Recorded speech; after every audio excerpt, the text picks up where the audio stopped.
के लिए किया जाता है। सुहागन औरतें इस दिन डोरे की पूजा करके राजा नल दमयंती की कहानी कहती है या सुनती है। वह एक समय भोजन करती है। एक घर में कोई सास बहू थी। बहू का पति विदेश गया हुआ था। एक दिन सास ने बहू से गाँव में जाकर आग लाकर भोजन बनाने को कहा। वह गाँव में आग लेने गई, पर किसी ने उसे आग नहीं दी और कहा कि जब तक दशा माता की पूजा न हो जाएगी आग नहीं मिलेगी। बहू बेचारी खाली घर लौट आई और सास के सामने कंडा पटक दिया और कहा कि गांव भर में दशा माता की पूजा है, इसलिए कोई आग नहीं देता। शाम को सास आग लेने के लिए गांव में गई। तब स्त्रियों ने उसे स्वागत पूर्वक बिठाया और कहा कि सवेरे बहू आई थी, परंतु हमारे यहाँ पूजा नहीं हुई थी, इसी कारण आग नहीं दे सकी। सास आग लेकर अपने घर के दरवाजे पहुंची ही थी कि एक व्यक्ति बछुआ लिए आया और उसके पीछे ब्याई कलोरी गाय थी। स्त्री ने उससे पूछा कि गाय क्या पहलौटी ब्याई है? आदमी ने कहा हाँ। उसने फिर पूछा कि बछुआ है या बच्चा? उसने जवाब दिया कि बछुआ है। सास ने घर में जाकर बहू से कहा, आओ हम तुम भी दशा माता के गंडे ले और व्रत रहे। दोनों ने गंडे लिए। सवेरे से व्रत आरंभ किया। 9 व्रत पूरे हो चुकने के बाद 10वें दिन गंडे की पूजा की। सास बहू दोनों ने मिलकर गोल गोल बेले हुए 10-10 अर्थात कुल 20 पैरे बनाए। 21वां एक बड़ा फरा गाय को दिया। पूजन करने के बाद सास बहू दोनों पारण करने बैठे। उसी समय बुढ़िया के लड़के ने विदेश से आकर दरवाजे पर आवाज लगाई। आवाज सुनकर माँ ने मन में कहा कि क्या हरज है, उसे जरा देर ठहरने दो, मैं पारण कर चुकी हूँ, तब किवाड़ खोल दूंगी। परंतु बहू को रुकने का साहस नहीं हुआ। अपनी थाली का अन्न इधर उधर करके छत पानी पीकर वो उठ खड़ी हुई। उसने जाकर किवाड़ खोले। पति ने पूछा कि माता कहाँ है? स्त्री ने कहा कि वह तो अभी पारण कर रही है। तब पति बोला कि मैं तेरे हाथ का जल अभी नहीं पीऊँगा, क्योंकि मैं 12 बरस में आया हूँ। इतने दिनों तक न जाने तू कैसी रही। माता आएगी, वह जल लाएगी, तब जल पीऊँगा। यह सुनकर स्त्री चुपचाप बैठ गई। माता पारण कर अपनी थाली धोकर पी चुकी। तब वह लड़के के पास गई। लड़के ने चादर पैर छू। माता उसे आशीर्वाद देती हुई भीतर घर में ले गई। माता ने थाली परोस कर रखी। बेटा भोजन करने बैठ गया। उसने हाथ में प्रथम ग्राह्य लिया था कि फरों के वे टुकड़े जो बहू ने अपनी थाली से फेंक दिए थे आप उचक कर उसके सामने आने लगे। उसने माँ से पूछा, ये सब क्या तमाशा है? माँ बोली, मैं क्या जानू, बहू जानू। यह सब सुनते ही लड़का आगबुला हो गया। वह बोला, ऐसी बहू मेरे किस काम की, जिसके चरित्र की जो साक्षी नहीं है, उसको अभी निकाल बाहर करो। यदि वह घर में रहेगी तो मैं घर में न रहूँ। माता ने पुत्र को वक्त के पारण का सब हाल बताकर हर तरह से समझाया, परंतु उसने एक भी न मानी। वह यही कहता रहा कि मैं उसे निकाल बाहर करूँ, तभी मैं घर में रहूँगा। माँ ने सोचा बहू को थोड़ी देर के लिए बाहर कर देती, इतने में लड़के का गुस्सा शांत पड़ जाएगा, उसकी बात रह जाएगी, तब फिर मैं उसे घर में ले आऊँगी। उसने बहू से कहा, देहरी के बाहर जाकर उसारे के नीचे खड़ी रहे।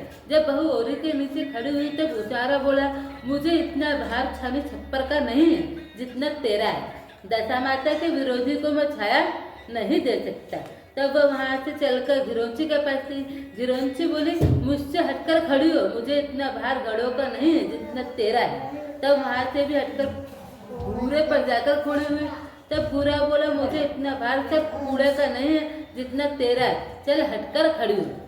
इसी तरह वो जहाँ कही जाती वहीं से हटाई जाती थी। इसी कारण वह अपने जी में अत्यंत दुखी होकर जंगल में भाग गई। जंगल में भूखी प्यासी फिरती फिरती वह एक अंधकूप में गिर पड़ी। गिरी सही वह उसे चोट न आई। वह नीचे जाकर बैठी। उसी समय राजा नल उस जंगल में शिकार खेलते खेलते वहाँ पहुँचे। उनके साथ वे सब लोग बिछुड़ गए थे। वह प्यास के मारे भटकते हुए उसी कुएं पर आए जिसमें उक्त स्त्री गिरी हुई थी। राजा नल के भाई ने कुएं में लोटा डाला तो स्त्री ने उस लोटे को पकड़ लिया। तब भाई ने राजा से कहा कि कुएं में तो किसी ने लोटा पकड़ रखा है। तब राजा ने कुएं की जगत पर जाकर कहा कि भाई, पुरुष है तो मेरे धर्म का भाई है और यदि स्त्री है तो मेरे धर्म की बहन है। तुम जो कोई भी हो बोलो, हम तुमको ऊपर निकाल लेंगे। स्त्री ने आवाज दी। इस पर राजा ने उसे कुएं से बाहर निकलवा लिया और वह उसे हाथी पर बिठाकर अपनी राजधानी में ले आए। महाराज को शिकार से लौटकर महलों की ओर आते देखकर डावनों ने महारानी के पास जाकर खबर दी कि महाराज आ रहे हैं और एक रानी भी साथ ला रहे हैं। रानी अपने मन में बड़ी दुखी हुई। वह सोच ही रही थी कि इसी बीच महाराज सामने आ पहुंचे। तब रानी ने हाथ जोड़कर विनय की, महाराज मुझसे ऐसी क्या बात बन पड़ी जो आप मेरे रहते हुए दूसरा विवाह कर लाए। इस पर नल ने हंसकर उत्तर दिया कि वह जो आई है तुम्हारी सोच नहीं ननंद है, मेरी बहन है। तुमको उसके साथ मेरी सगी बहन जैसा बर्ताव करना चाहिए। यह सुनते ही रानी का मुंह प्रसन्नता से कमल की तरह खिल उठा। उसने कहा, अब तक मैं ननंद का सुख न जानती थी। अच्छा हो जो भाग्य से ननंद आ गई। राजा ने उसका नाम मुंहबोली बहन रखा और उसके लिए एक अलग महल बनवा दिया। उसी में वह आनंद से रहने लगी। इसी प्रकार सुखपूर्वक बहुत दिन बीत गए। एक दिन राजा की एक घोड़ी भी आई। तब राजमहल की स्त्रियां बधाई गाने आई। मुंहबोली बहन ने अपनी दस्ती से कहा, बाहर जाकर देखो तो सही किस बात की बधाई बज रही है। उन्होंने बाहर से आकर कहा, महाराज की घोड़ी अच्छी घड़ी में एक उत्तम बछेड़ा भी आई है, उसी की बधाई गाई जा रही है।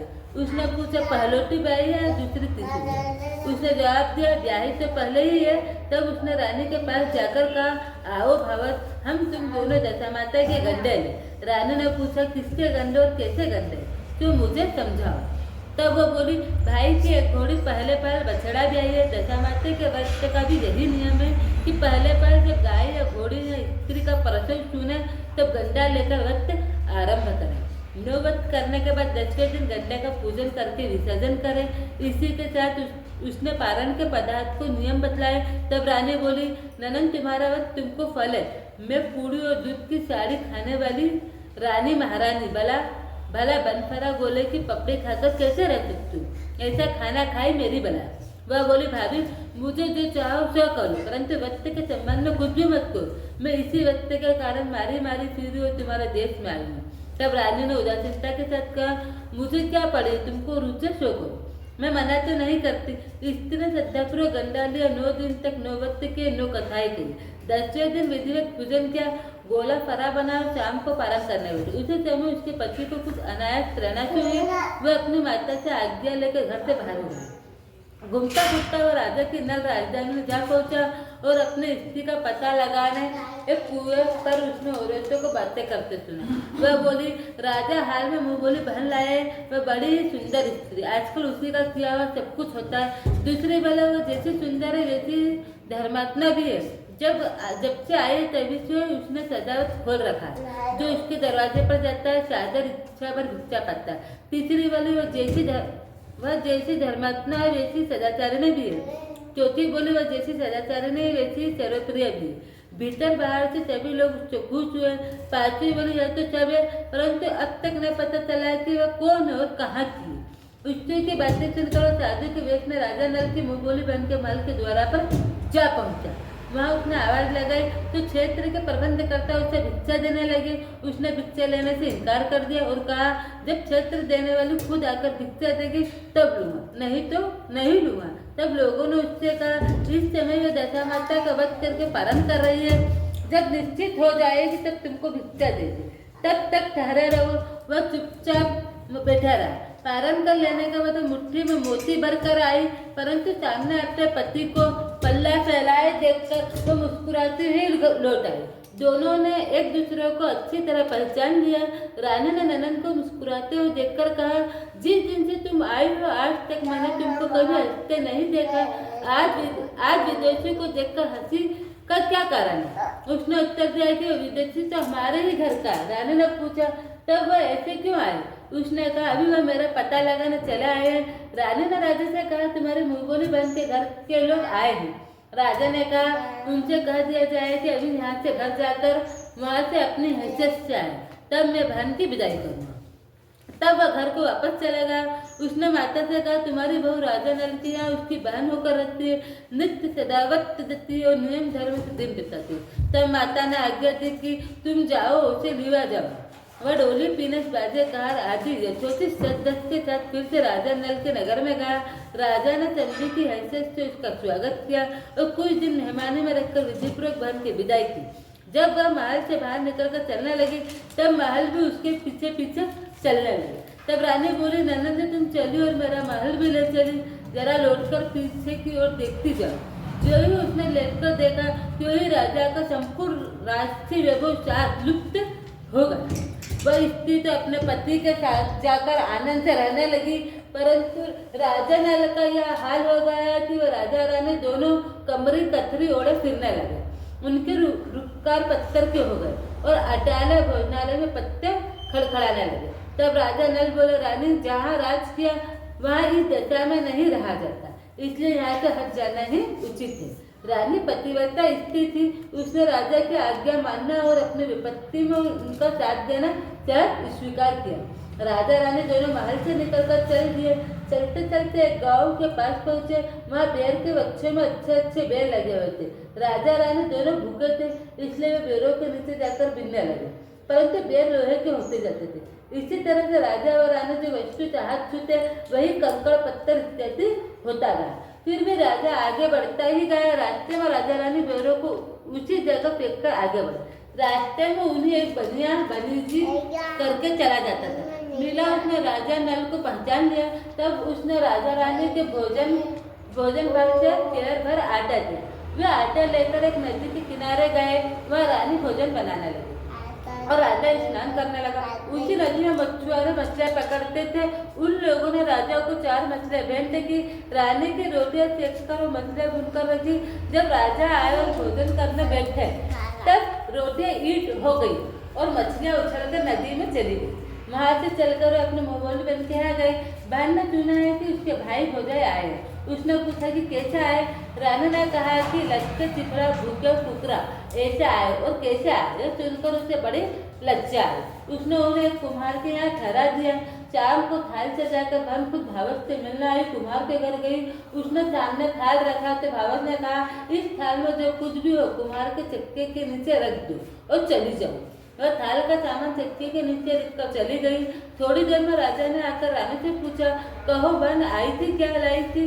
रानी ने कहा, आई तो थी पर जो कुछ लाई थी मैंने इसी चक्के के नीचे रखवा दिया है। राजा ने जो वहाँ देखा तो कंकड़ पत्थरों के सिवा और कुछ भी नहीं था। राजा समझ गया कि ये सब कुदशा का कारण है, भला वह मेरे लिए कंकड़ पत्थर लाएगी। तब ये लोग वहाँ से भी चलकर अपने मित्र के घर गए। मित्र ने सुना कि उनके मित्र आए हैं तो उसने पूछा, कैसे आए।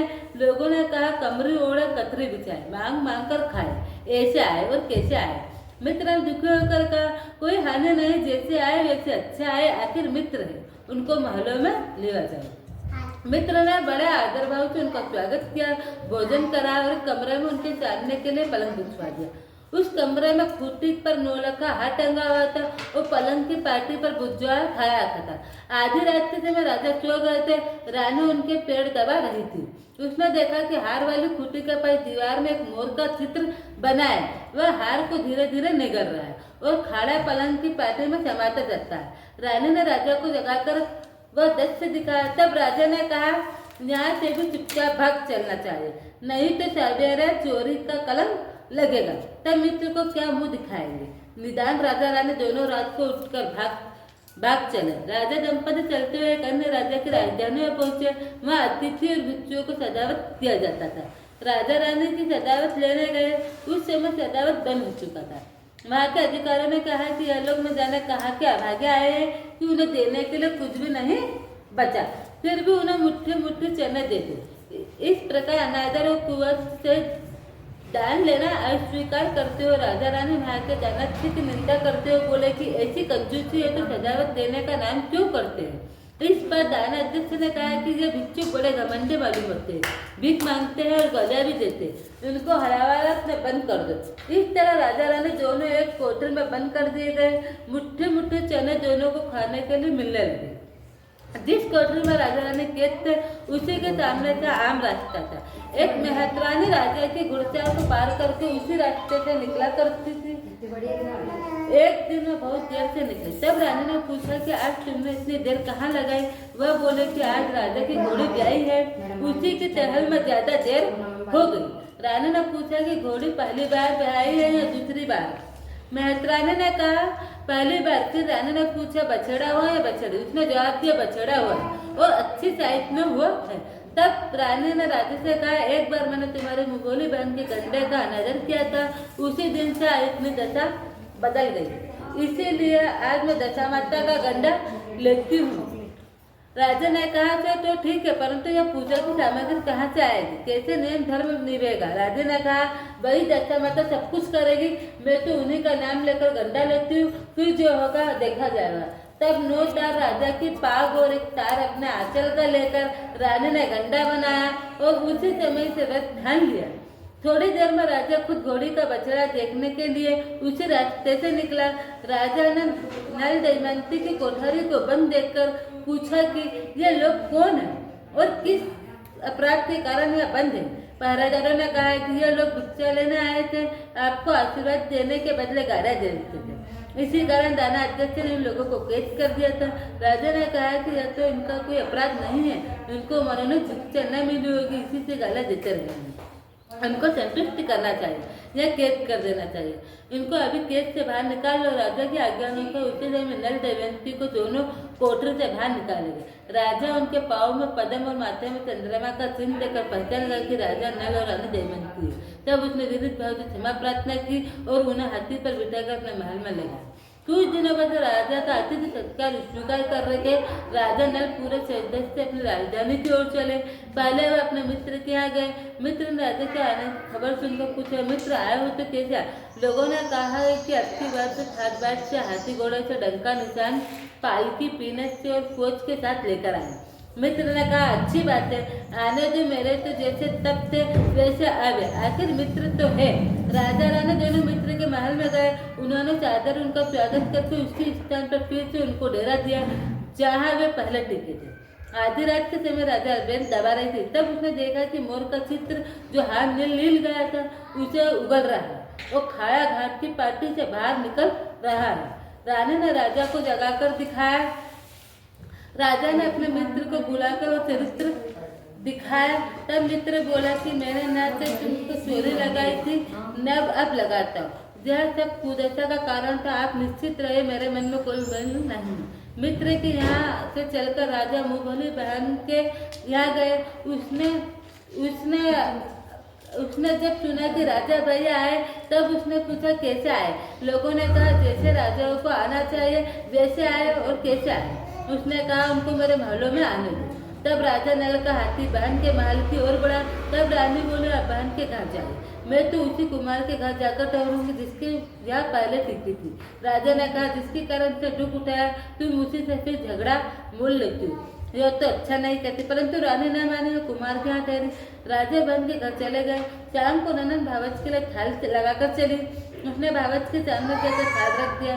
तब भावच सोना चांदी के गहने उतार कर रखने लगी और कहने लगी, खाओ रे मेरे सोने रुपए के गहनों, खाओ, हम नंगे भूखे क्या खाएंगे। ये देखकर ननन बोली कि जो उबालम और बोली, ठटोली किस पर करती हूँ, मुझसे तो जो कुछ हो सका तो सब लाई थी, वही अब भी लाई। विश्वास न हो तो चक्का के नीचे अब भी देख लो। सचमुच चक्का उठाकर देखा तो उसके नीचे ढेर लगा था, मड़िकाओं का ढेर लगा था। रानी देखकर चंद रह गई। वह बोली, ननन तुम्हारा कोई दोष नहीं है, यह सब मेरी कुदशा का कारण है। रानी ने ननन का लाया हुआ सब सामान वापस कर दिया, कुछ अपने तरफ से भी दिए, परंतु पूजा का न्योता न दिया। वहाँ से चलकर राजा सूरा गाय के पास आए तो उसने सब सेना समेत राजा को भरपेट दूध पिलाया। वहाँ से आगे चल नदी के तट पर पहुँचे तो वहाँ पड़ाव पड़ गया। राजा का आला चेताया गया। जब भोजन तैयार होगा तब राजा भोजन करने बैठे। उस समय नदी में उछलकर गिरी हुई भुनी भुनाई मछलियाँ आप से थाली में आकर गिर पड़ी। यह रोटियाँ जो ईंटों हो गई थी फिर से रोटियाँ हो गई। तब राजा ने पूछा कि यह सब क्या कौतुक है, कुछ समझ में नहीं आता। रानी बोले कि यह वही मछलियाँ और रोटियाँ हैं जो उस दिन अपने काम में न आई थी। मैं यदि आपसे कहती कि मछलियाँ जल में उछल गई और रोटी ईंट हो गई तो आप न मानते, इसी कारण मुझको बहाना करना पड़ा था।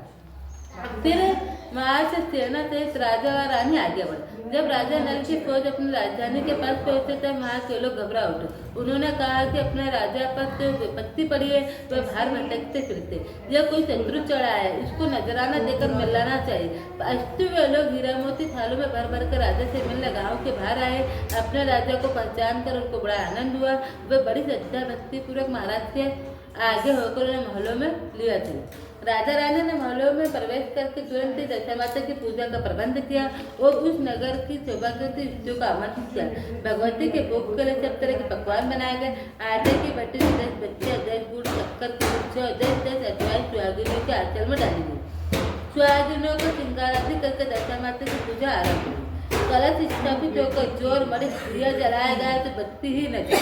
तब पंडितों ने विचार कर यदि कोई न्योता पाने वाला न्योतन को रह गया हो तो इसमें स्मरण किया जाए, उसके आ जाने पर दीपक जल जाए। रानी ने कहा कि मैंने तो सभी को न्योता जलवा दिया, सिर्फ मुँह बोली बहन को न्योता नहीं दिया। पंडितों ने कहा कि उन्हें शीघ्र बुलाए।